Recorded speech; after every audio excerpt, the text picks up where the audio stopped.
큰 박수로 맞이해 주세요.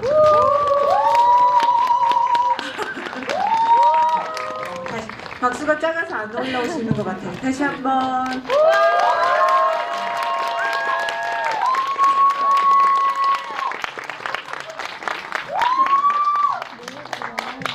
그럼 자리에 앉아서 진행할까요? 자, 그럼 다 영화 몇 번씩 보시고 누구보다 영화를 속속들이 파헤치신 분이실 것 같은데 여러분들 만나는 소감을 배우님과 감독님 차례로 들어보도록 하겠습니다. 네, 안녕하세요. 파친자 주현영이라고 합니다. 주현영이가 왜 여기에 앉아있나 이렇게 생각하실 수도 있을 것 같은데 저도 정말 파친자로서 파묘의 팬으로서 파묘 수강생으로서 오늘 이 자리에 여러분과 같이 이렇게 관객의 입장으로서 네, 유익한 시간을 보내고 싶어서 왔습니다. 네, 잘 부탁드립니다. 예, 안녕하세요. 장기현입니다. 예, 제가 촬영하면서 좀 이렇게 힘들 때마다 이 SNL을 보면서 많이 위로를 받곤 했었어요. SNS를 주로 SNL 이렇게 보셨나봐요. 예, 유튜브로 좀 보면서. 근데 이제 저희 회사 대표님이 최근에 이제 같이 작업을 하셔가지고 또 이렇게 연결이 돼서 참 이렇게 귀한 자리를 해주셔서 예, 주현영 배우님 감사하고 또 저희 또 GB 계속 하는데 또 이렇게 꽉 채워주셔서 또 오신 분들 너무 감사드립니다. 네, 그러면 일단 파친자시니까 영화 어떻게 보셨는지부터 들어보고 이야기 시작해 나가도록 하겠습니다. 사실 어떤 분들은 아실 수도 있고 모르실 수도 있는데 제가 정말 공포 덕후예요. 그래서 어렸을 때부터 이런 공포 장르의 영화나 소설이나 이런 것들을 가리지 않고 많이 봤었고 좋아하는 이제 감독님도 계시고 그런데 이렇게 감독님께서 파묘라는 정말 우리가 흥미롭게 들여다볼 구간들이 정말 많은 이런 공포 영화, 오컬트 영화를 만들어 주셔서 그래서 저는 정말 처음부터 끝까지 계속 이렇게 군데군데 들여다보는 재미가 있었던 것 같아요. 그래서 더 몇 번씩 이제 어제까지 3번을 봤는데 볼 때마다 이제 새롭게 발견되는 것들도 있고 궁금한 것들도 계속해서 생겨나더라고요. 네, 또 감독님의 전략이 또 있는 것 같기도 하고 그래서 네, 굉장히 흥미롭게 봤습니다. 네.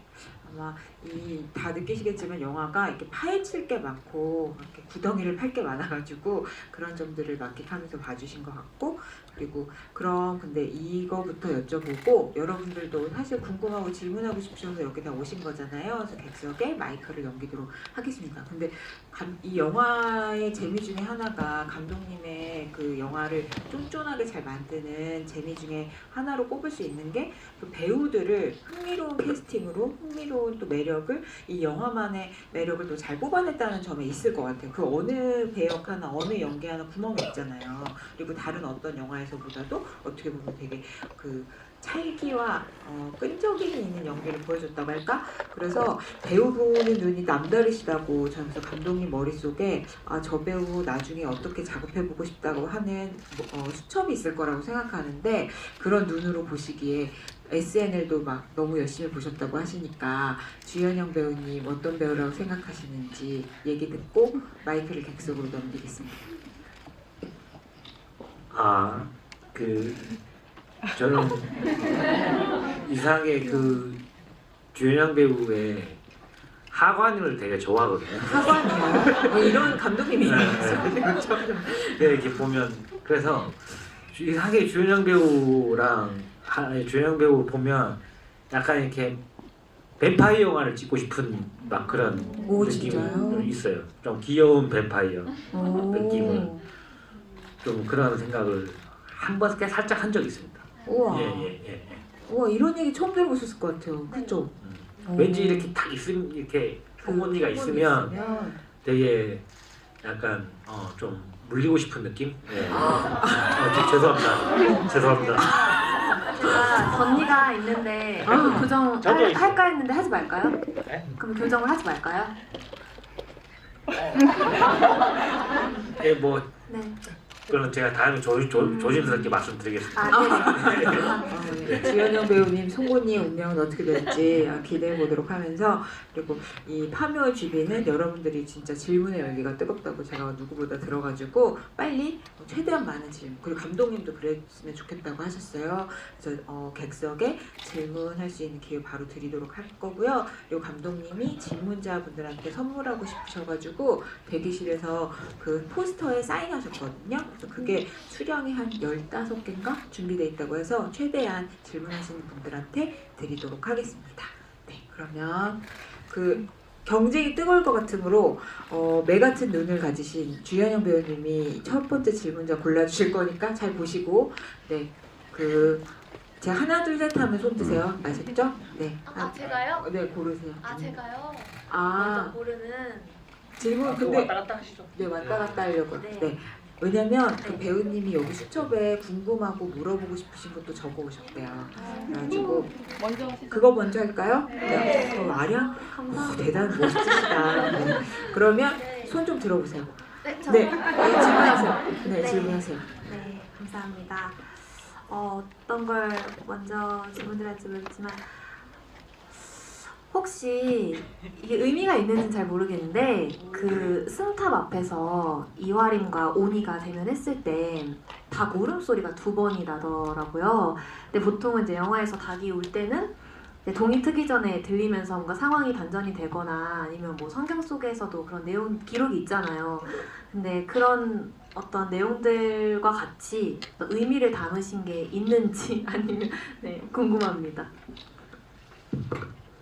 그게 참 이게 영화를 잘 만들면 한 번에 다 이해되는데 참 영화를 잘 못 만들다 보니까 참 여러 번 보게 만들게 돼서 죄송하기도 하고요. 그게 이렇게 시나리오 상에서는 그 하늘이 펄해지고 닭 우는 소리가 들리자 이제 그 오니가 주문을 외우더니 불로 변한다. 약간 이런 식으로 돼 있었어요. 근데 이거를 쓰면서 이게 사실 되게 힘든 거 이게 왜냐하면 왜 하필 주인공을 죽이러 가는데 닭 울음소리 들리는 게 너무 그 개연성이 좀 너무 자기적이잖아요. 개연성이 좀 자기적이니까 아 이거를 언젠가는 좀 현장에서 바꿔야지 하고 아이디어를 생각하고 있었는데 그 미술팀이 이제 그 복사를 만들었고 그 앞에 이제 승탑이라고 그러죠. 그 부도를 만들었어요. 그걸 만들었는데 리허설을 하는데 그 화림이 리허설 내 그쪽으로 이렇게 도망을 가더라고. 그래서 아 저기를 신성한 곳이라고 생각을 하고 신성한 곳이니까 저기로 가면 이 도깨비 입장에서도 접근을 못하겠다 라고 생각하고 그래서 대사를 현장에서 승탑이다라고 해서 좀 추가를 시켰고 닭 울음소리는 이제 그 변하는 거기에 이제 플러스 알파로 닭 울음소리를 사실 3번을 넣었거든요. 근데 한 번은 사운드 때문에 붙여서 잘 안 들리고 한 번만 너무 인위적이니까 앞에 한 번을 더 넣으면 그게 그래도 조금 덜 인위적이거든요. 그래서 그렇게 여러 가지 방법을 써서 주인공을 살리는 방법으로 쓰는 여러 가지 방법 중에 한 개였어요. 세 번이었어요. 네, 3번인데 제일 처음에 게 뭐 3번을 특별하게 의미를 두진 않았어. 뭐 닭 울음소리 3번이 뭐 그런 걸 의미를 두진 않았고 그냥 점점 들려온다를 해서 제일 크게 들렸을 때 이제 관객들이 왜 하필 이때 또 닭 울음소리야 라는 소리를 안 듣게 하기 위해서 앞에 그렇게 까는 방법이 있어요. 그럼 좀 덜 인위적이죠. 점진적이니까. 그러니까 뭔가 기운의 변화 같은 걸 그렇죠. 청각적으로 들려주시려고 한 거네요. 주인공을 거기서 죽일 수는 없으니까 어떻게든 그랬습니다. 근데 그 장면이 되게 신비로워가지고 그 장면을 해석하시는 바에 따라서 질문하시는 분들도 많이 있으실 것 같아요.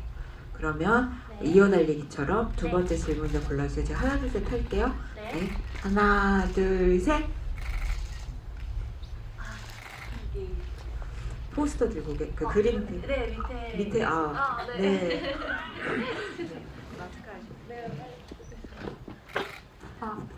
네, 안녕하세요. 잘 봤고, 제가 궁금한 부분은, 오니가 인간이네 하고 이제 하림이를 덮치기 전에 약간 하림이 피부가 좀 닭살이 확 돋은 것처럼 순간적으로 보였다가 다시 원래대로 돌아오는데, 그거 혹시 CG로 하신 건지, 그리고 관이 따지잖아요. 친이파 할아버지의 그 관 시퀀스에서 관을 묶는 끈을 결간바라고 하죠. 그 결간바가 자꾸 있다 없다 하는데 그 결간바를 푼 게 고영근인지 아니면 관을 딴 관리자인지 그게 궁금합니다. 닭살 제품 거 보셨어요? 네. 그 닭살 버전이 6개의 버전이 있었어요. 어머. 그게 이제 CG로 뭐 김고은 배우는 자기가 했다고 해달라 뭐 이렇게 닭살 CG로 할 수가 있구나. 그 컷이 진짜 이렇게 보면 CG로 힘든 컷인데 그 버전이 한 6개 정도 있었어요. 센 버전이. 근데 6번째 버전으로 제가 제작했는데 이게 관마다 테스트를 하는데 이 관의 어둡기에 따라 너무 징그럽게 보일 수도 있고 그래서 최종적으로 버전 4를 버전 4개 버전, 6개 버전 중에서 4번째 단계를 그렇게 해서 CG로 하시는 CG로 좀 도움을 받았어요. 예. 그런 원래는 막 머리털이 쓰게 막 이렇게 하려고 그랬는데 그런 거는 영화에서 좀 많이 봐서 피부에 이렇게 소름 돋잖아요. 저희 막 이렇게 그거를 하기 위해서 되게 그래서 바로 그 다음 것은 또 그 닭살이 없어요. 비싸가지고 한 컷밖에 없었고 원래는 거기서 2번째 컷에서 이제 그게 좀 이렇게 사라지면서 이제 걸어가는 느낌을 하려고 했었는데 되게 어려운 컷이어서 이게 또 그런 장면들이 CG팀한테 부탁하는 게 되게 미안하거든요. 왜냐하면 티가 안 나잖아. 눈에 확 너무 티나도 이거 안 된다고 하고 그냥 한 뭐 10명 중에 한 3명만 봤으면 좋겠는 거야. 근데 어려운 공정이니까 CG팀한테 한 컷 더 부탁하기가 좀 미안했었던 거기. 예, 그렇게 하고 그 결광끈은 그쵸. 그거를 고영근은 다 묶어놓고 가죠. 그리고 와서 그분이 와서 사실 푸는 장면 원래 풀고 망치로 이렇게 해야 되는데 뭐 그 부분을 그냥 생략했어요. 와서 이거 풀면 이 망치로 팍 하는 장면이 좀 힘이 없으니까 풀려놓은 상태에서 그냥 그렇게 좀 하고 그리고 그 중간에 한 씬이 있었어요. 그 관에 모여서 이 관에 김상덕이 그러거든요. 그 고영근한테 여기 이 관에 미라가 들어있다고 하는 장면이 있어요. 관리자. 아니요. 고영근한테 김상덕이 여기 하나도 안 썩은 그러니까 그 땅이 뭔가를 다 안 썩게 하는 자리다. 그래서 미라로 있을 거다라고 하는 장면이 원래는 있었었는데 그래서 원래는 같은 그 장면이 있어서 그때도 우리 관을 묶고 하는 장면이 있어서 그게 좀 중간에 좀 생략돼서 약간의 그런 연결은 좀 안 맞습니다. 현희 씨는 그 장면 좀 연결이 안 맞다는 거 아셨어요? 아니요, 그건 몰랐어요. 다행이다. 닭살은 보셨어요? 그래서 저는 되게 진짜로 머리털이 서고 이런 건 털이 서고 이런 거 많이 봤으니까 되게 새롭다고 느꼈던 것 같아요. 그래서 CG를 되게 잘했다. 진짜요? 네. 근데 신기했어요. 그래서 만약에 배우님이 네. 연기해야 되는 시나리오인데 장재현 감독님 같은 분이 네. 그 관객 10명 중 3명은 알아차릴 정도로 소름 돋게 연기해주세요. 피부를 클로즈업 하겠습니다. 라고 써있으면 어떡해요? 그러면 이제 CG가 가능하면 CG 너무 잘하시니까 파묘 봐라. 네네네. CG로 했다더라. 네. 천반됐다. 이렇게 네. 얘기하면 되겠죠? 맞아요. 네, 알겠습니다. 네. 그러면 3번째 질문하실 분은 감독님이 지목해 주세요. 네, 하나, 둘, 셋. 가운데 마스크. 아, 네. 반팔 티셔츠 입으신 분 말씀하시는 거다. 네, 안녕하세요. 제가 궁금한 건 피를 토하면 혼이 나오는 거잖아요.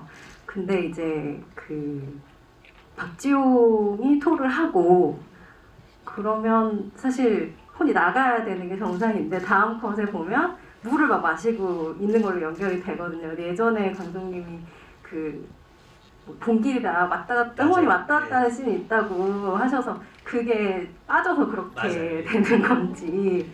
그리고 봉길이가 영환 씨 홈부르기 할 때 그때 봉길이가 토를 하는데 좀 양이 엄청 많거든요. 예.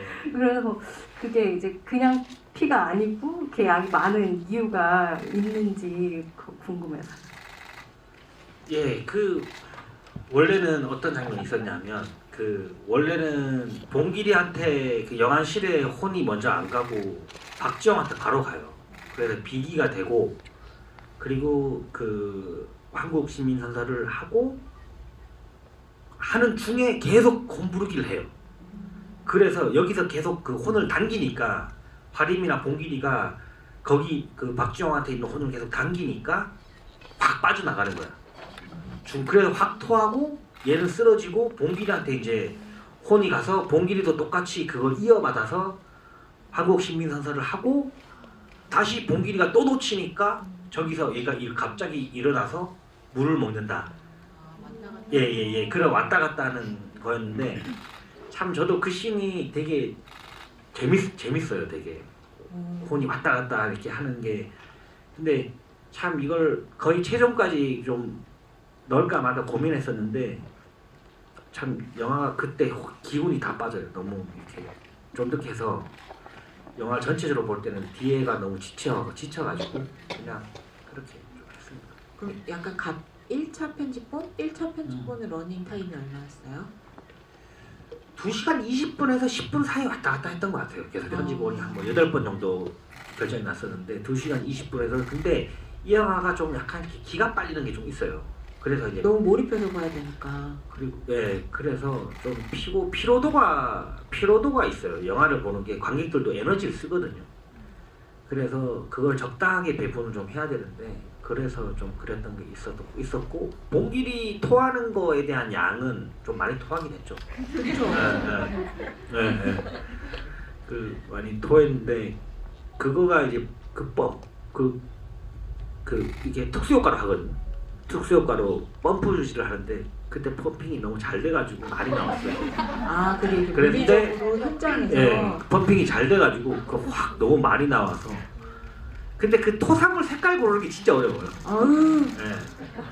토사물 색깔을 막 고르는 것도 어렵고 그래서 막 적게 보여주고 싶은데 막 많이 쏟아서 오히려 CG로 약간 줄였어요. 오히려 원래는 진짜 많이 막 그렇게 했어서 그랬습니다.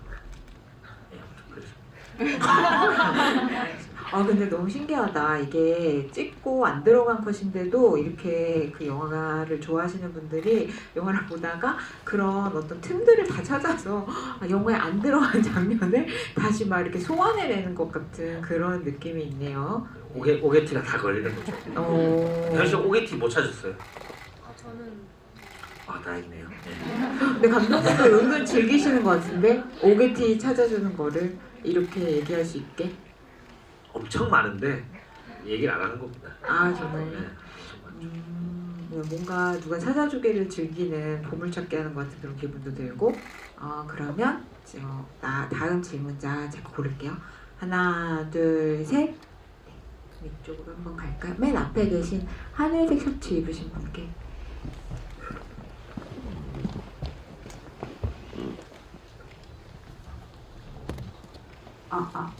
네, 안녕하세요. 중요한 질문은 아니지만 간이 원래 오른쪽 상복부에 계시거든요. 혹시 전공이? 의학 전공으로 있어요. 근데 이제 오니가 간을 노릴 때 보니까 왼쪽을 계속 찌르더라고요. 그래서 이게 오니가 모르는 건가.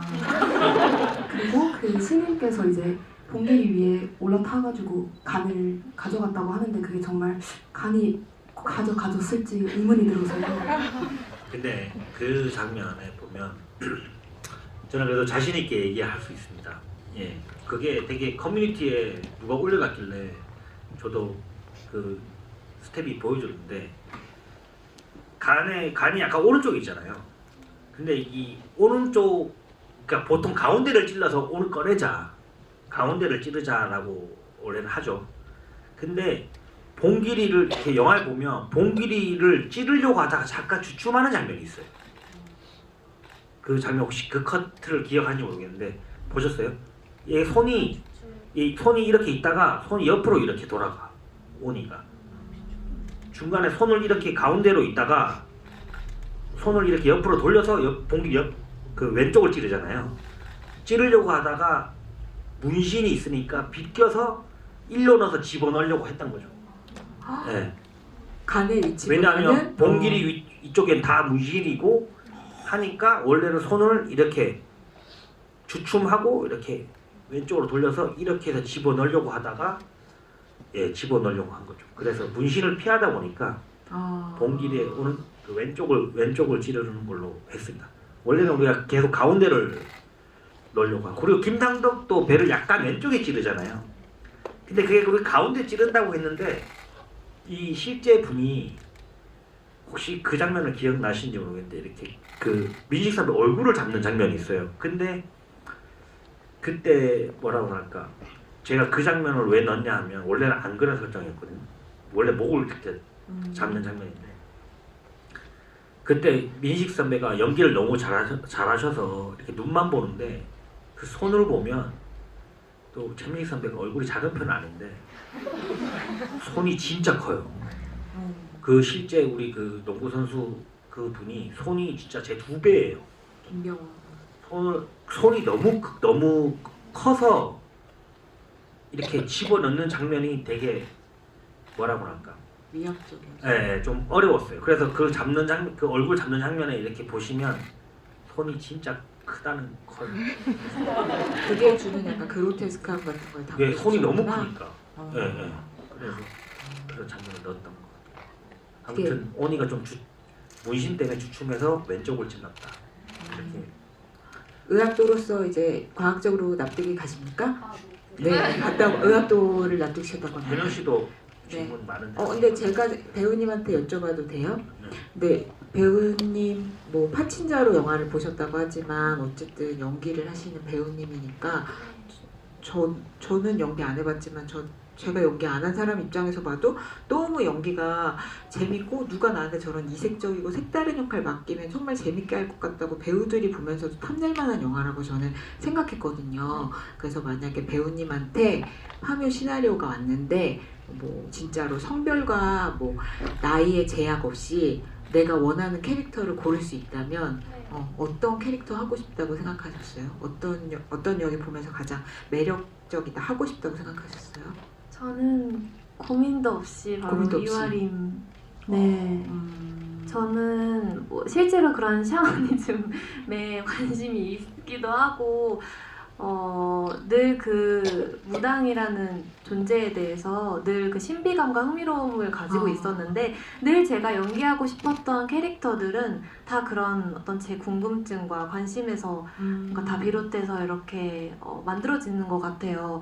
그래서 영화를 보면서도 너무 이제 김고은 선배님께서 뭔가 과하지도 그렇다고 좀 덜하지도 정말 누가 봐도 납득이 될 수 있을 것 같은 그런 MG 무당 연기를 해주셨잖아요. 그래서 보면서 탐이 났던 것 같아요. 저도. 네. 맞아요. 그리고 다 느끼셨겠지만 확실히 저는 감독님의 그 배우 수첩이 있다고 생각하는 게 무당을 어떻게 등장시키고 보여줄 것이냐, 어떤 무당으로 보여줄 것이냐 하는 점에 있어서 정말 이 영화만큼 가장 그거를 매력을 이색적이면서도 색다르게, 그리고 다른 캐릭터들의 조화에 있어서도 가장 짱짱하게 만들 수 있는 게 영화를 보면서도 저도 느낄 수 있었던 것 같거든요. 그래서 배우분들이 보시기에도 나도 저런 영화 만나고 싶다, 그런 생각 되게 많이 할 만한 작품이라는 생각이 들었어요. 네. 나중에 꼭 한번 귀여운 드라큘라도 하시고 무당도 하시고 네, 기대해 보도록 하겠습니다. 그럼 다음 분 또 배우님이 골라주세요. 네. 하나 둘 셋. 저 맨 끝에 계시는. 네, 안경 쓰신 분 네, 말씀하시는 거죠. 그 영화 너무 재밌게 봤고요.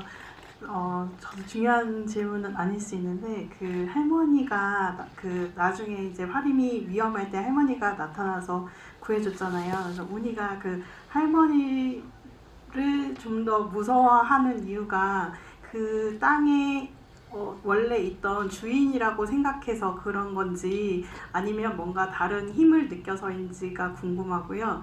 저는 화림과 봉길의 관계가 너무 궁금했어요. 할머니가 너는 신내림을 받으면 안 된다까지 했는데도 화림이 옆에서 계속 이 일을 같이 하고 되게 자기 생명을 내던지면서까지도 화림 옆에서 같이 있어주는데 뭔가 그 내용이 좀 빠진 느낌이어서 그게 좀 아쉬웠거든요. 그래서 혹시 모르는 비하인드가 더 있는지가 궁금합니다. 감독님 대답하시기 전에 배우님은 화림이랑 봉길이가 어떤 사이였으면 좋겠어요? 바람을 담아서. 바람이요? 네. 저도 되게 가족 같은 관계라고 생각을 했지만서도 그 이상의 그 묘학꼬롬 꼬롬한 네, 꼬롬한 어떤 그런 묘한 게 좀 느껴지긴 했었던 것 같거든요. 저도 그래서 만약에 바람을 담는다면 그게 좀 너무 가족 같은 관계라기보다는 조금의 어떤 그런 애착이 좀 있지 않을까. 네, 바람입니다. 바람입니다. 네.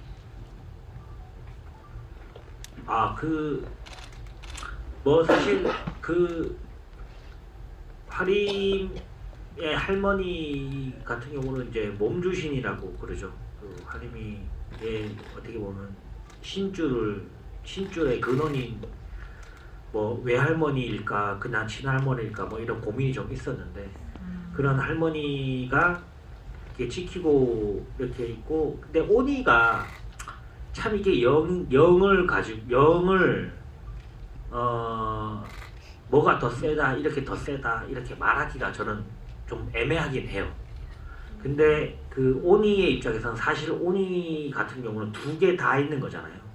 육체도 있고 그러니까 좀 더 진화라고 말하면 좀 그렇지만 좀 더 육체도 있고 영이기도 하기 때문에 그냥 약간의 불편하다고 생각했을 것 같아요.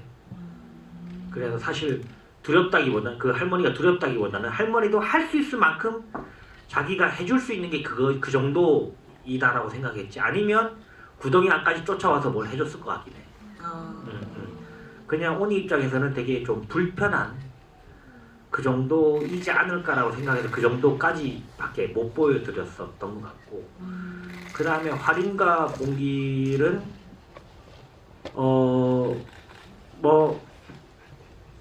관객분들이 뭐 이 두 명의 이야기가 더 궁금할 것 같긴 해요. 예. 근데 생각보다 시나리오에 계속 있었던 거는 겁나 갈구는 장면이 많아요. 화림이가 봉길이를 예. 진짜 엄격하게. 저는 또 그게 더 섹시하다고 생각하거든요. 예. 뭔가 확실히 둘이 감독님 취향이에요. 죄송합니다. 아무튼 그 관계가 그 신발끈 묶을 때도 이렇게 해서 이렇게 하니까 바로 북치고 들어와라고 갈구고 홈부르기 할 때도 이 옛날 그 파주에서 했을 때처럼 그딴 식으로 할 거면 하면 되게 갈구는 게 원래는 있어요 대사에. 예, 그리고 또 저는 약간 그런 관계가 약간 더 괜찮잖아요. 죄송합니다. 뭐라고 답을 해야 될지 모르겠지만 그런 관계 봉길이가 헤어나오지 못하는 관계인 거군요. 그리고 이제 그 중간중간에 이렇게 막 그 도깨비불의 환상으로 나오는 스승님 같은 사람이 있어. 그분은 화림의 할머니가 아니라 그 무속인 길드의 선생님이야. 그 오광심이 얘기하는 야 선생님도 옛날에 한번 만났다는데 라고 하는 그 선생님이지 그 선생님도 자기 몸주신이 있고 화림도 자기 몸주신이 있고 다 있는 거거든요. 그러니까 그 카르텔의 제일 선생님, 제일 두목인 그런 개념이고 그 시나리오상의 그분 캐릭터 이름이 윤희순이라는 캐릭터였습니다. 예. 크레딧에 보면 나올 거예요. 예.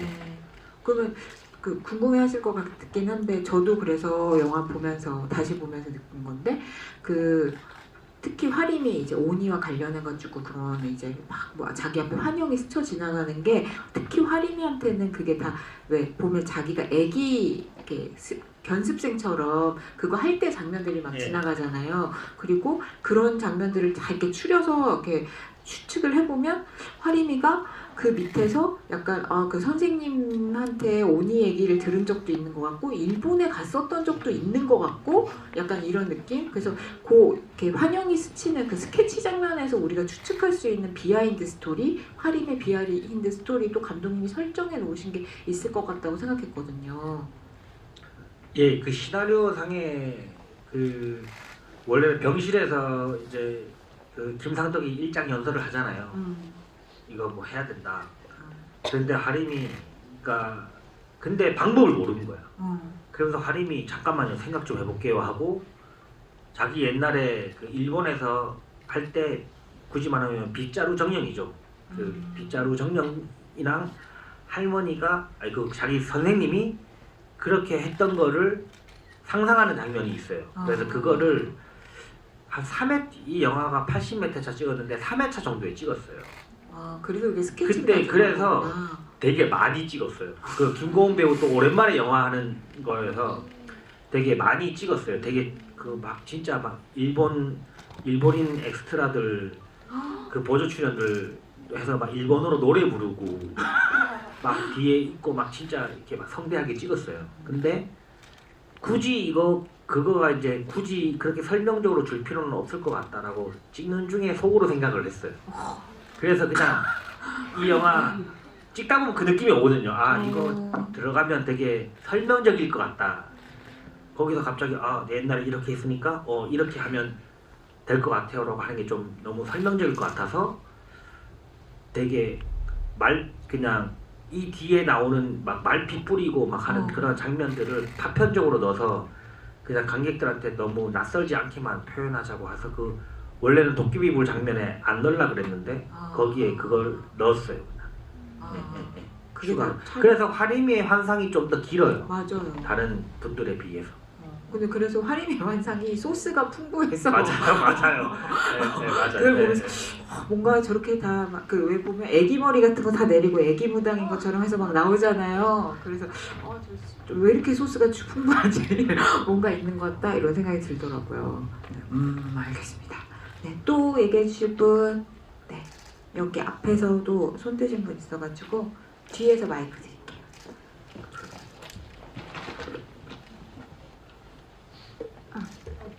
참여 재밌게 봤고요. 궁금한 게 있는데 작중에서 봉길이만 유독 처음부터 끝까지 뭔가를 먹는 장면이 나오거든요. 근데 이게 단순히 전직 운동선수였어서 그런 건지 아니면 무슨 의미가 담긴 건지 궁금하고요. 그리고 다른 한 가지는 오니를 속이는 데 사용한 나무가 주목나무라고 나오는데 주목나무였어야 했던 이유가 따로 있는지가 궁금합니다.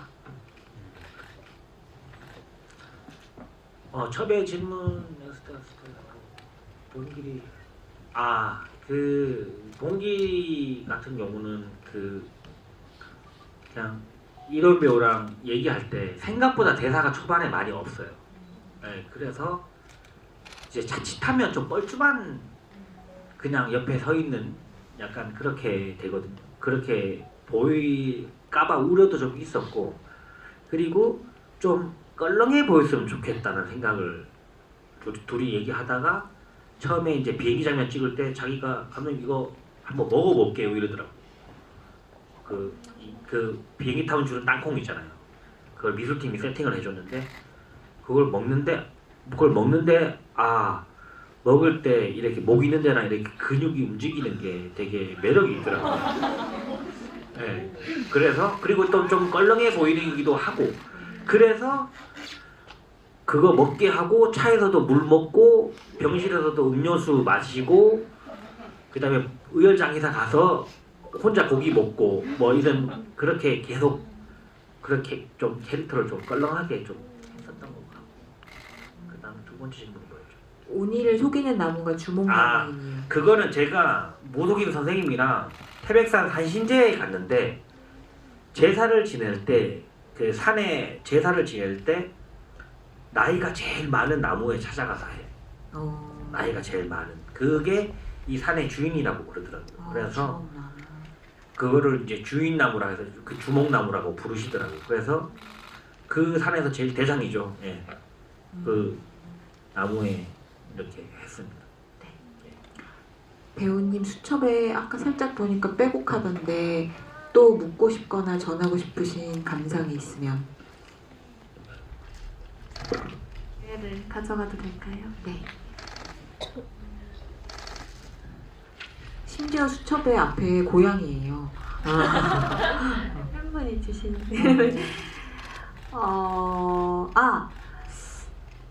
이것도 이런 말을 하게 되네요. 중요하지 않은 질문일 수도 있는데 그 병원 직원이라고 해야 될까요? 그 관을 억지로 열었잖아요. 근데 그게 정말 오로지 그 금품을 노리고 했던 그런 행위인데 그 행위가 그 사람의 정말 순수 의지인지 아니면은 그 순간에 어떤 그 홀려서 그렇게 하게 된 영향도 있는지 그 배우님께서 연기하실 때 어떤 의지를 가지고 하셨을지 그 눈이 좀 묘해, 눈이. 예, 사실은 그냥 이렇게 그 장의산 분들이 그러더라고. 보면 부작품들을 이렇게 좀 실제 들었었는데 제가 아는 분이 그런 건 아니고 진짜 비싼 수위는 1억씩 한대요. 한 그래서 번에요? 예, 한 번에 1억씩 한대. 그래서 사람들한테 그 상주들한테 이걸 비싼 옷을 입혀서 보여주고 묻을 때 다 벗겨버린대. 1억을. 다시 써요 그러면은? 그거를? 다시 쓰겠죠. 다시 써요? 근데 그 이유가 오히려 시신한테 좋지 않다는 거야. 그래서 실제 그리고 그렇게 한다고 막 옛날에는 그랬어라고 이렇게 얘기하시더라고. 예. 그게 되게 좋은 옷일수록 소재가 화학적인 뭐 같아 좀 그러고 해서 실제 시신한테 안 좋고 그래서 옛날에 아주 옛날에는 장의사분들이 좀 그렇게 돈을 못 받고 오히려 그런 부작품들이 오히려 시신의 이 부패에 방해가 된다. 그 명사에 되게 많이 저희도 그 장면이 살짝 나오잖아요. 금붙이 넣지 금붙이 넣지 말라고. 그게 되게 복선적인 얘기인데 금속 넣지 말라는데 왜 자꾸 넣냐고 이렇게 하는데 그렇게 했다고 해서 저는 시나리오 상에서는 사실 그런 물질적인 이유 때문에 열게 했죠. 그러면서 이제 그 앞에 대사가 약간 복선이 있잖아요. 아이고 좀 높은 사람관인가 보다. 그래서 약간 그 안세현 선배님도 근데 연기를 너무 긴장감 있게 하셔가지고. 예, 긴장감 있게 하니까 약간 그렇게 생각할 수도 있겠다라는 생각은 저도 했었어요. 그래서 그 느낌이 또 나쁘지 않아가지고 예, 그 컷을 썼어요. 좀 약하게 한 것도 있는데 예, 그렇게 했습니다. 눈이 심상치가 않아요. 눈이 그 장면에서. 근데 그럼 감독이 이런 질문 드려도 돼요? 뭐 사실 감독님이 지금까지 만드신 영화 다 뭐 파묘뿐만 아니라 다 좋아하시겠지만 뭐 검은 사제를 사봐도 뭐 영화적 완성도의 면에서나 관객들에게 호응을 받는 거는 다 받았지만 사실 파묘는 이렇게 또 어떻게 보면 그 관객층이 확대되고 또 여러 번 본 사람분들이 더 많고 이런 특히나 이제 천만 되고 이럴 정도로 뜨거운 사랑을 받는 거잖아요. 근데 감독님 이렇게 계속 개봉하고 관객들 만나면서 진짜 파묘는 이런 부분에서 전작들과 좀 다르게 반응들을 해주시는 것 같다. 관객분들이 좀 보시는 게 다른 것 같다. 이런 걸 감독님 입장에서 느끼신 바가 있어요?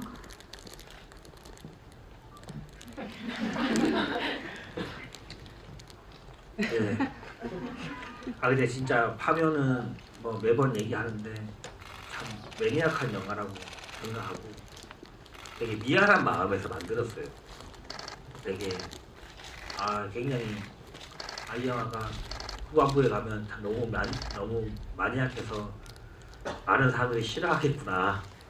그래서 좀 그렇게 만들었는데 만드는 과정 중에 좋은 스텝들이 좀 있어서 그 불편함을 그래도 좀 덜 불편하게 만져. 순한 맛으로 만들어줬어요. 원래는 굉장히 좀 많이 불편하고 좀 막 잔혹하기도 하고 좀 그랬는데 좀 스태프들이 이렇게 좀 잘 얘기를 해줘서 그렇게 좀 순한 맛으로 됐는데 저는 어떻게 생각하냐면 그 사바도 검은 사제들 나오고 사바 나오고 이렇게 관객들이 그 사이에 좋은 영화들이 많이 나오고 좋은 오컬트류의 영화들도 드라마도 이렇게 나와주고 해서 관객층이 좀 좀 넓어지지 않았나 예, 그런 생각이 들어요. 그래서 좀 감사하고 그리고 또 참 캐스팅이 잘 됐던 것 같아요. 그게 큰 도움을 많이 받은 것 같고 참 그리고 서울의 봄의 도움도 좀 컸었던 것 같고 왜냐하면 서울의 봄이 저는 뭐라고 할까 관객들한테 좀 극장에 오는 재미를 좀 다시 느끼게 해준 그런 그런 좀 촉매제 같은. 그쵸 촉매제를 해줬고 또 마침 타이밍이 그렇게 좀 잘 맞아서 좀 그렇게 되지 않았나 그렇게 생각이 듭니다. 김성수 감독님한테 감사 인사 한마디 빨리 하세요. 예, 김성수 감독님 감사드립니다. 와, 박수 치고 싶으면 치세요. 맞아요. 근데 뭐 사실 가장 근본적인 이유는 그거겠죠? 영화가 재밌어서. 아 근데 그거는 좀 뭐 자화자찬까지는 아닌데 어디 한번 해보세요. 그건 있었던 것 같아요. 자, 매 씬을 영화를 보다 보면 그런 게 있잖아요. 어쩔 수 없이 나와야 되는 장면, 어쩔 수 없이 나와야 되는 씬. 근데 매 씬을 재밌게 하려고 맞아. 막 노력했었던 건 있어요. 그래서 좀 여러 번 봐주시는 게 이렇게 좀 이렇게 재밌는 씬들이 좀 맞아. 꽤 많지 않았나. 예, 좀 그런 생각은 합니다. 예. 근데 저도 약간 영화 기자로서 약간 한국 영화를 볼 때 뭐 다양한 영화가 주는 다양한 재미가 있는데 아, 이 영화는 되게 영화적 감각으로 똘똘 뭉쳐 있구나 이런 느낌을 막 이렇게 느끼면서 진짜 영화가 피워내는 안개 같은 거에 휩싸이듯이 정말 딴 생각 안 하고 빨려들듯이 영화를 보는 게 되게 몇 년 만인 것 같다 이런 생각을 많이 했던 것 같아요. 근데 그러니까 그게 영화적 감이라는 게 예를 들면 똑같이 뭐 장의사, 뭐 풍수사, 무당을 보여준다고 해도 뻔한 방식이 아니라 어떻게 보여주는 게 제일 흥미롭고 그 장면을 어떻게 구성하는 게 관객들이 더 이제 흥미를 불러일으키고 이런 거에 대해서 정말 되게 모든 요소에서 촬영, 연기, 미술, 뭐 장면 구성, 이런 뭐 소품, 뭐 이런 모든 요소에서 다들 되게 아이디어를 반짝이게 해가지고 넣은 그런 옹골찬 장면을 보는 것 같다. 그런 것 때문에 내가 이 영화를 보는데 되게 이렇게 빨려들듯이 보고 있구나 이런 생각을 좀 오랜만에 한 그런 영화였던 것 같아요. 그래서 그것 때문에 영화 보는 재미를 특히 우리는 약간 저는 그렇게 표현하고 싶은데 특히 한국 관객님들은 한국 영화에서 그런 감칠맛 나는 영화를 되게 좋아하는 것 같거든요.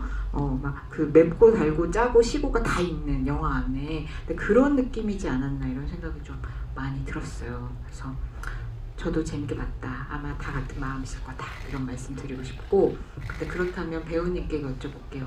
배우님 뭐 검은 사제들 사바 다 보셨을 테지만 그러면 배우님이 느끼시기에는 장재현 감독님 전작과 비교할 때 사바와 뭐 검은 사제들과 비교하면 이 파묘가 어떤 맛이었어요? 근데 오히려 저는 훨씬 더 그 전에 뭐 사바도 그렇고 그게 훨씬 더 매니아틱하다고 생각돼. 저는 더 오히려 그렇게 생각을 했었어요. 오히려 파묘는 지금의 MZ 세대 분들이 너무나도 좋아할 수밖에 없는 모든 맞아. 요소들이 다 들어가 있었고 그리고 아까 전부터 이제 갑자기 떠올랐던 건데 저는 개인적으로 제가 좀 꽂힌 데가 있어요. 얘기해 주세요. 저는 진짜 뭐 별거 아닌 걸 수도 있지만 최민식 선배님의 대사 중에 대사는 아니지만 땀이 결혼식 이 부분 사실 그거에 꽂혀가지고 제가 볼 때마다 그 장면 그 대사 나올 때까지 땀이 결혼식 기다렸어요. 같이 하려고? 네, 그 타이밍에 같이 하려고 그런 여러 가지 말씀하신 것처럼 재미있는 포인트들이 되게 뭔가 튀지 않게 맞아. 이렇게 싹 녹아져 들어가 있는 것들도 너무 무섭지만도 않고 그렇다고 너무 무겁지만도 않은 되게 적당하게 재치도 섞여 있는 그런 영화였던 맞아. 것 같아서 더 뭔가 이렇게 인기가 있지 않았을까 생각합니다. 네, 저도 배우님 의견에 전적으로 동의합니다. 네. 그러면 그 영화 자, 그 뭐냐 딸내미 결혼식 그 장면이 에피소드가 있어요. 얘기해 주세요. 이게 저희 이제 사운드 믹싱을 하거든요. 마지막 영화 단계가 사운드 믹싱을 하는데 믹싱 대표님이 저거 빼 이럴 거야. 딸내미 결혼식 그거. 그 대사를 빼라는 거야. 그래가지고 나 좋은데 막 근데 경험이 워낙 많은 사람이 그렇게 얘기하니까 나 좋은데요 그런데 저거 감독들만 좋아하는 개그 코드야. 그리고 그게 안 웃어 사람들. 근데 저 웃으려고 넣은 건 아니에요. 작아지는. 막 변명했어. 그래서 신의 한 수가 뭐였냐면 그래서 볼륨을 좀 줄였어. 근데 그게 볼륨이 컸을 때는 갑자기 개그? 약간 이런 느낌이 좀 다소 있었거든요. 근데 들리려고 근데 말락하잖아요. 작게 하니까 뭔가 지옥의 문까지 갔다가 잠깐만 하고 다시 나오는 그런 느낌이 있잖아요. 그래서 볼륨을 줄였던 게 신의 한 수였지 않나 생각이 들어요. 우와. 그쵸. 소리가 컸으면 또 좀 생뚱맞았을 수도 있는데 아무튼 그런 참 잘 되려니까 이런 일까지 있네요. 그러네요. 네. 근데 그럼 진짜 그럴 땐 어떻게 하세요? 아까도 말씀하셨지만 이 영화가 감독인 기준에 더 매니악한 영화가 될 수 있었는데 배우와 스태프 여러분들의 의견과 그 노력으로 순한 맛이 됐고 또 방금 말씀하신 에피소드처럼 감독님은 이렇게 가고 싶은데 베테랑 스태프나 이런 분들이 이렇게 조언하시면 사실 감독님 입장에서는 영화 한 편 만들기까지 진짜 수백 수천의 결정을 내려야 되잖아요. 네. 근데 그럴 때 감독님 어떻게 하세요? 근데 제가 참 경험이 많이 부족하고 그럴 때는 감독이 디렉션을 주고 그냥 이렇게 하자라고 내가 하고 싶은 영화를 자꾸 하려고 해. 근데 저도 경험을 쌓이면서 느끼는 게 그렇잖아요. 참 이게 왜냐하면 감독이 정말 수십 명, 진짜 CG팀까지 하면 수백 명의 사람들과 같이 일을 하는데 어른이 되어가는 과정인 것 같아요. 그러니까 좀 이게 짬바가 찰수록 오히려 많이 들으려고 하는 거예요. 그게 힘들어서 그럴 수도 있고 그리고 사람들의 얘기를 제가 기준을 두고 배우들도 그렇고 그러니까 경험이 없을 때는 배우한테 연기 시키라고 하거든요. 근데 진짜 이렇게 경험을 좀 쌓을수록 좋은 감독은 배우를 도와주는 거라 생각이 들어요. 내가 배우한테 연기를 시키는 게 아니에요. 내가 원하는 대로 막 짜낸다고 하잖아. 그럴 때도 있어요. 아주 가끔은. 왜냐하면 극한의 상황에서 뭔가 더 있을 것 같을 때. 근데 그거를 짜낸다기보다는 도와준다라고 생각을 하니까 되게 편해지더라고. 그리고 스태프들이 하는 얘기를 계속 많이 들으려고 해요. 그래서 그게 그렇게 되더라고요. 그게 또 제가 왜냐면 저는 계속 늙어요. 저도 제 마인드도 늙고 꼰대가 되어가고 저도 모르게 계속 그렇게 되는데 그럴수록 많이 들으려고 노력합니다. 근데 쉽지 않아요. 쉽지 않겠다. 헷갈리거든. 네. 이상 천만 감독님의 말씀이셨습니다. 꼰대 되는 거 같아요. 죄송합니다. 네, 그러면 이 관객 질문 이어가도록 하겠습니다. 네, 감독님이 한번 골라주세요. 좀 뒤쪽에 있는 분. 네. 예.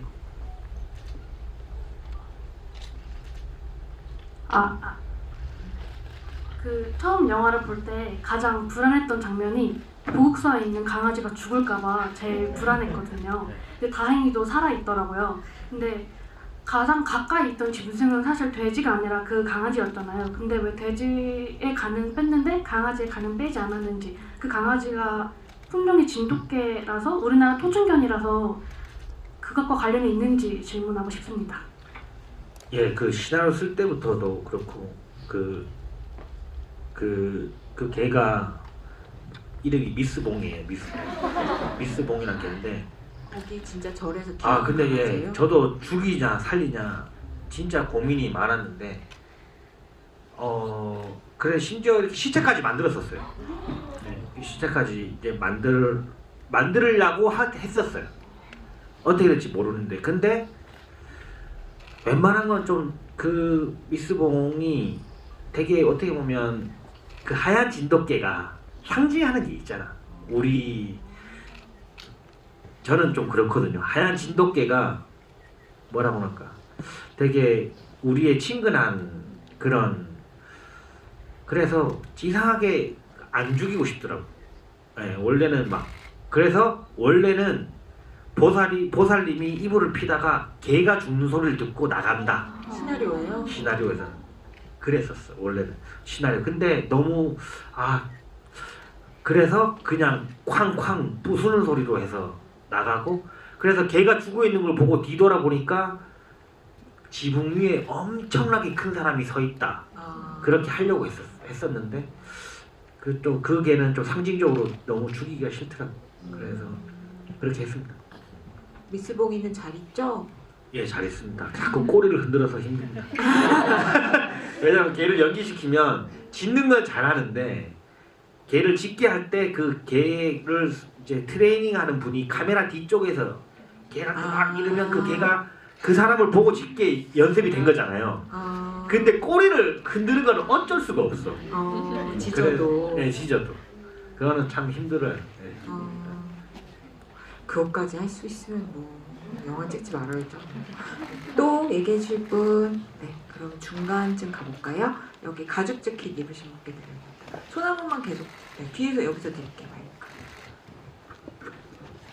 안녕하세요. 우선 1000만 너무 축하드립니다. 감사합니다.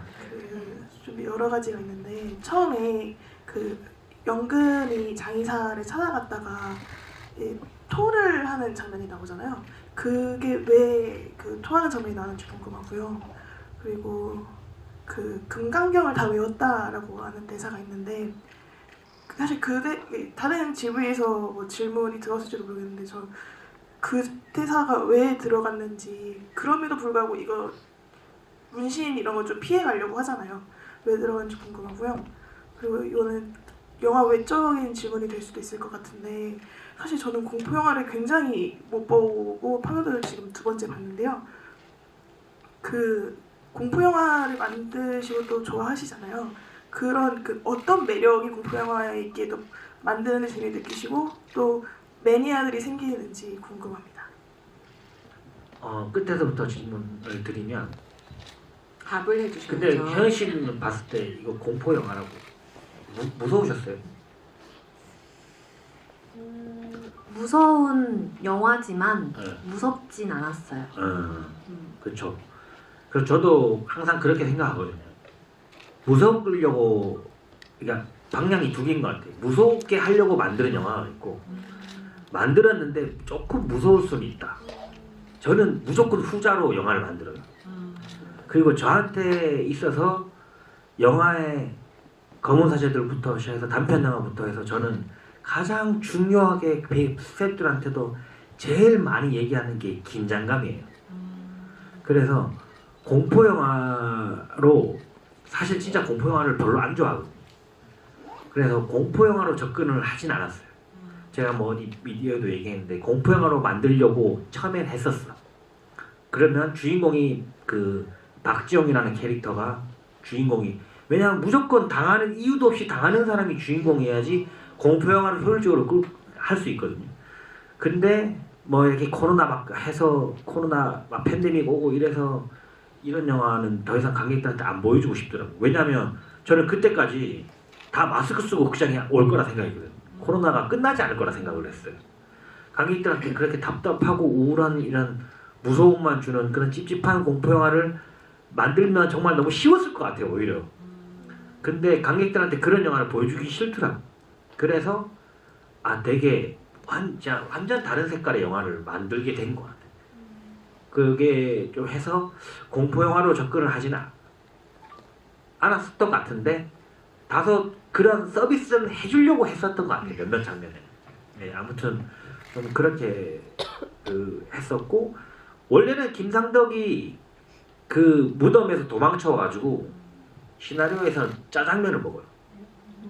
거기 중국집에서 배달 와 있잖아요. 네, 거기 원래는 짜장면을 막 먹으니까 그 고영근이 그게 진짜 그 밑에 같이 같았다 있다는 거야. 근데 거긴 왜 간 거야? 막 하다가 이 사람이 자기가 거기서 본 거를 보고 너무 무서워서 먹던 걸 다 토한다. 네, 그런 장면이 원래는 사람이 이렇게 뭐 헛것 보고 너무 놀라서 왔을 때 본능적으로 뭘 먹을 거라 생각했거든요. 그래서 하여튼 짜장면 먹는 장면이 있어서 토하는 장면인데 그냥 토하는 걸로 연결시키니까 그 연결시켜도 그 왜냐하면 첫 시작을 그렇게 해주면 그래서 그 토하는 거 딱 뛰쳐나와서 토하잖아요. 그렇게 해주면 그 다음 대사에 힘이 좀 실려. 그러면 고영근이 대사가 그게 진짜 그 밑에 있다는 거야? 라고 힘이 실려서 그 장면을 좀 살려서 한 컷만 넣었습니다. 예. 네. 또 뭐 있어요? 금강경 다 외웠다고 오니까 아. 그러는데 그게 참 어렵더라고. 이게 최민식 선배가 이 배우들한테 얼굴에 글씨를 쓰게 하고 싶은데 너무 쓰게 하고 싶잖아. 시나리오 때 막 상상을 하잖아요. 와, 너무 재밌을 것 같은데. 근데 그러면 오니가 그러면 너무 천하무적이 되잖아요. 그래서 원래는 막 그 땅을 파느라고 땀에 이게 막 지워진다. 원래는 그렇게 하려고 했어. 근데 뭔가 좀 막 지저분하고 뭔가 막 좀 재미가 없잖아요.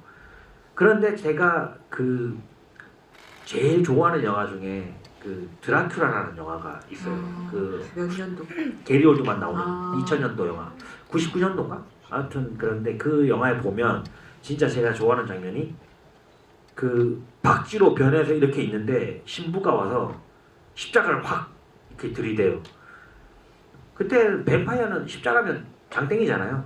근데 갑자기 뱀파이어가 십자가를 접목한 지 뭐 500년 있다 하더니 훅 부니까 십자가가 불에 확 붙는 장면이 있어. 저는 그게 어렸을 때 너무 무서웠어. 자 이제 십자가도 안 되는구나. 아 무적이구나. 네, 그래서 그 오마주가를 넣고 싶었어. 그래서 그 문신한 걸 만지면서 나는 금강을 다 외운 지 500년이 넘었다라고 하는 걸 하면 얘가 공격해도 될 것 같고 배우 얼굴도 다 살릴 수 있고 뭐 여러 가지 또 간지도 좀 나고 약간 뭐 그런 것이 아니겠습니까? 네, 그렇게 했습니다. 영화적 간지 아주 네. 중요하다고 생각합니다.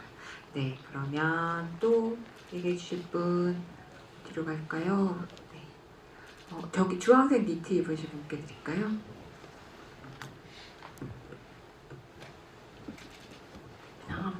안녕하세요. 영화 잘 봤고요.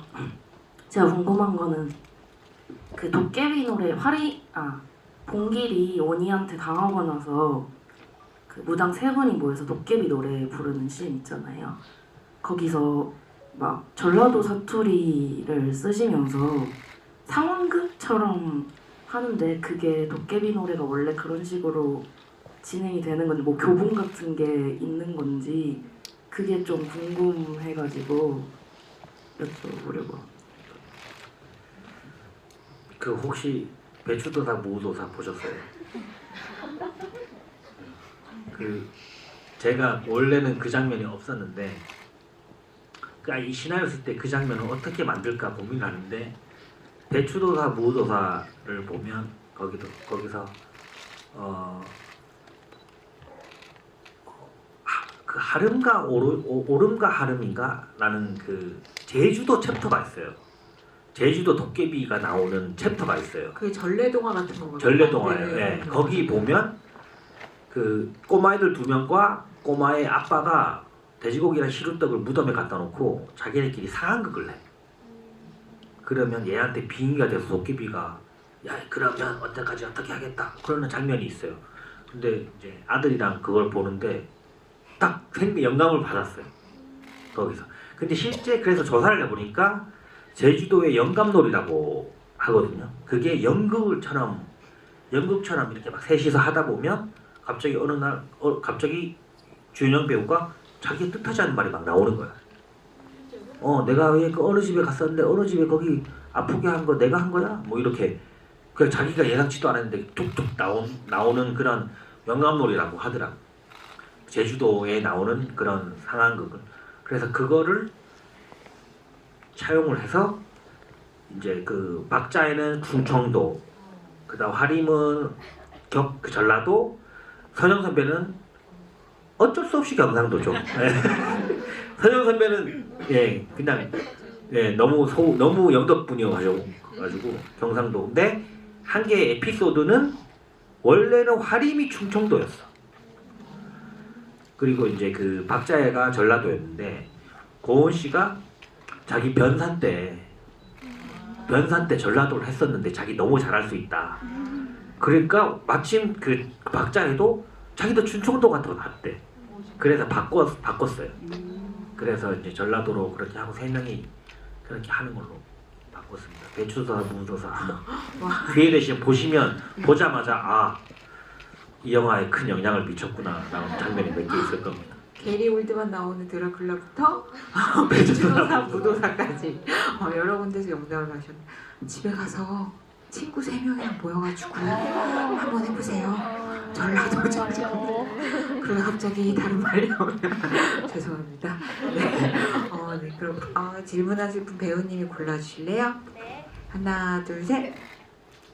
네, 가운데. 네, 검은색 모자 쓰신 분 여기서 마이크 드릴게요.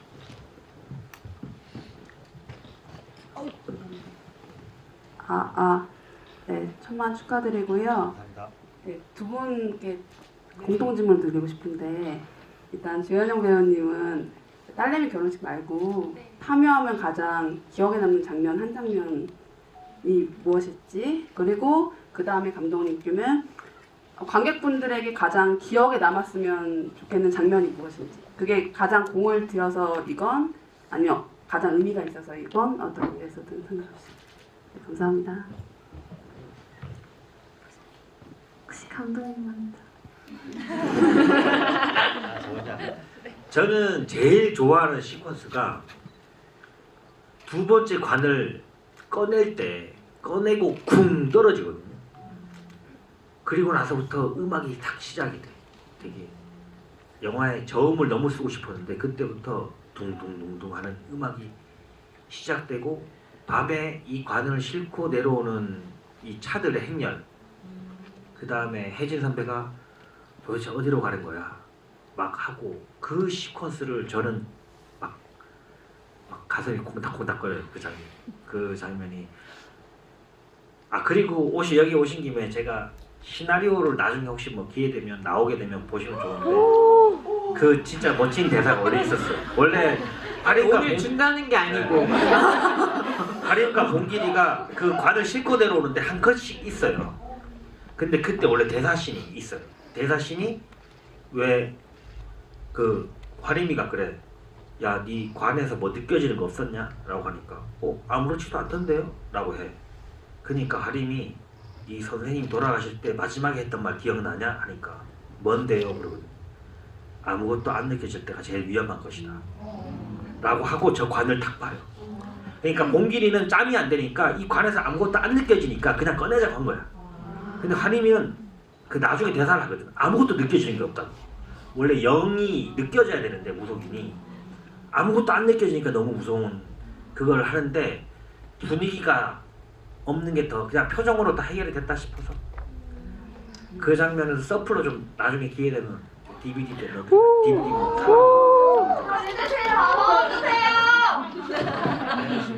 네. 제가 제 생각을 하는 시간을 보느라 먼저 이렇게 부탁드렸는데 일단 제가 가장 무서움을 느꼈던 장면이 있는데 공포 마니아로서 네, 저는 이제 그 오니 귀신이 나왔을 때 그 화림이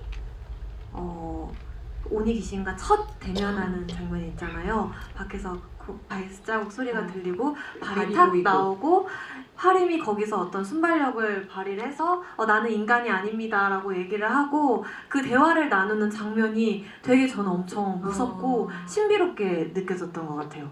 네, 그 장면이 가장 인상 깊었고 그리고 두 번째로는 이제 유해진 선배님의 이제 이 아 이거 보셨어요? 아 그럼요. 그 이제 글씨 그 쓰고 나왔을 때 이제 이렇게 가리시던 그 모습과 최민식 선배님의 그 멋쩍은 웃음과 그 장면이 굉장히 재밌었던 기억이 있습니다. 네. 그 손 그 장면에 되게 혜진 선배 디테일이 있어. 이렇게 가렸다가 밖에 써진 거 아니까 이렇게 뒤집거든. 그 센스가 참 잘하시는 분이에요. 그런데 그런 거 막 현장에서 보면 막 짜릿짜릿하시죠. 원래는 그냥 멍하니 쳐다본다였어. 그냥 시나리오. 근데 배우분들이 진짜 그거를 김고은도 눈이 막 3번 돌아가거든요. 네, 김고은 배우도 참 배우들이 잘하는 배우들이어서 덕을 많이 봤습니다. 그러게요. 머쓱해하는 연기를 세 분 다 그러니까. 다르게 네, 맞아요. 또 색다르게 맞아요. 보여주신 게 또 재밌는 포인트가 아니었나. 저도 그렇게 연기하신 모습을 좀 더 보게 되더라고요. 배우님이시니까 그게 더 눈에 들어오시겠죠. 그럼 그렇게 네. 맞아요. 그런 디테일들이 다 차 있어서 영화가 재밌는 것 같아요. 대망의 마지막 질문이라고 뒤에서 콜이 왔거든요. 감독님이 마지막 질문자 골라주세요. 하나, 둘, 셋. 어렵죠? 아, 안녕하세요. 배우 감독님께 질문이 있는데 이제 네, 캐릭터가 처음에 이제 되게 오랜만에 만나기도 했고 또 뭔가 처음부터 사이가 엄청 좋았던 느낌은 좀 아닌 그런 느낌도 있는데 좀 내 캐릭터의 첫 만남 전설 좀 생각해 보신 게 있는지라 이제 박지용, 김상덕, 이하리 이제 셋이 만나서 얘기를 할 때 박지용 이제 애가 아프다고 구화해달라고 이제 상덕을 설득할 때 하림이 이제 애가 아프다잖아 이렇게 얘기를 하는데 그때 약간 하림의 심리는 좀 뭐였는지 좀 궁금하거든요. 그 3명의 그 전사를 생각을 해보진 않았어요. 죄송하지만 그걸 생각해보진 않고 원래는 그러니까 좀 고전적인 방법으로는 하림이 그러면 우리나라에서 제일 잘 나가는 풍수가 누구지? 하면서 뭐 찾는 이야기로 원래는 보통 옛날 영화들이 그렇게 시작하거든요. 근데 거기서 탁 일하는 데 가서 탁 지키고 있고 안녕하십니까 누구입니다 하고 뭐 그러는 장면인데 그냥 야 우리 오랜만이다 이렇게 하면서 비즈니스가 실제 제가 풍수사분이랑 장의사분들 이렇게 유명하신 분들이랑 얘기하다 보면 다 건너서 알아요. 근데 장의사분은 풍수사를 그냥 옛날부터 같이 항상 일했었거든요. 근데 장의사분들이 풍산이랑 오래 일해보니까 자기네도 다 다 배우는 거야. 그래서 반풍수라 그래. 그래서 풍수사분들을 안 쓰고 풍수사분들은 또 염정이라고 무시하고 그리고 무속인도 이 3명이 진짜 사이가 안 좋아요. 근데 건너서 다 알아. 비즈니스 되게 재밌는 관계예요. 그래서 좀 그렇게 그냥 우리 3년 전에 한번 만났었지 하면서 이렇게 그냥 비즈니스 관계를 표현하기 위해서 그렇게 했었던 것 같습니다. 그리고 네. 마지막 질문도 애가 아프다잖아. 그거는 그냥 누구나의 보편적인 치트키 아닐까요? 네. 좀 그랬었던 것 같습니다. 그거는 그냥 진짜 순수하게 모르겠고 애가 아프다잖아. 그러니까 뭐 사람 마음이 그렇잖아요. 하림이 순수하게 애를 위해서 하는 게 어느 정도 있을 것 같고 그리고 이 정도의 큰 프로젝트를 왜 안 하고 하지? 싶기도 하고 그러니까 여러 가지 이렇게 섞여 있는 게 사람의 마음인 것 같아요. 그렇게 배우가 연기를 또 했었던 것 같고. 맞습니다. 네. 예. 다 손을 드신 분들 많은데 다 못해드려서 너무 죄송하고 제가 들어오기 전에 살짝 들은 얘기로는 매번 마지막 행사라고 생각하는데 관객분들 성화가 있어가지고 자꾸 행사를 만든대요. 그런 얘기까지만 드리도록 하겠습니다. 그러면 오늘 그럼 오늘 끝까지 너무 열띤 그리고 저는 이렇게 막 호기심 가득한 눈으로 끝까지 자리 지켜주신 거 앞에서 봐서 너무 영광이었고요.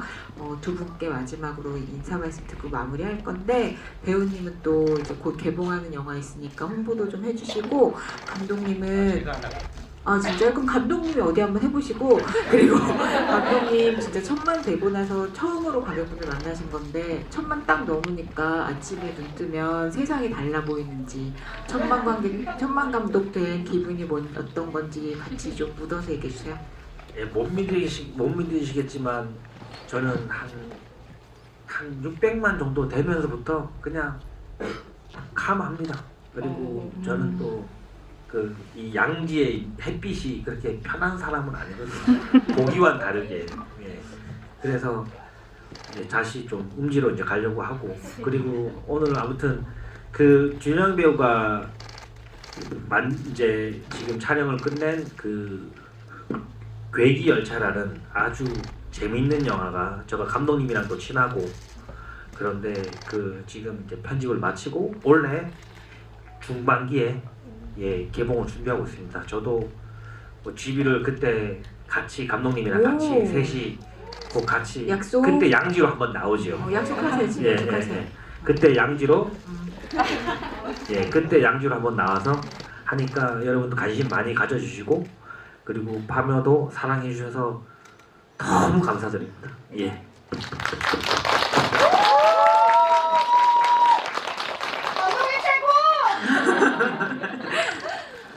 아, 이렇게 감독님의 어떤 전략에 이렇게 또 말려 들어가서 네 번째 관람을 해야 될 것 같아요. 아. 왜냐면 오늘 또 들은 그쵸. 얘기들은 또 제가 궁금해서 네이버에 쳐본다고 나올 수 없는 내용들도 있었고 감독님께 들을 수밖에 없는, 그래서 다시 한번 보면서 또 이렇게 재밌게 관람할 수 있을 것 같고, 저도 오늘 이렇게 또 감독님께 들을 수 있는 그런 얘기들을 들을 수 있어서 저도 너무 오늘 유익한 시간이었고, 네, 아까 약속한 거 꼭 지켜주시면 너무 감사드리겠습니다. 네, 감사합니다. 네. 누구보다 좋은 영화 열띠게 사랑해주셔서 너무너무 감사합니다. 그러면 두 분 먼저 퇴장 도와드리고 그 다음에 어떻게 하는 게 좋겠죠?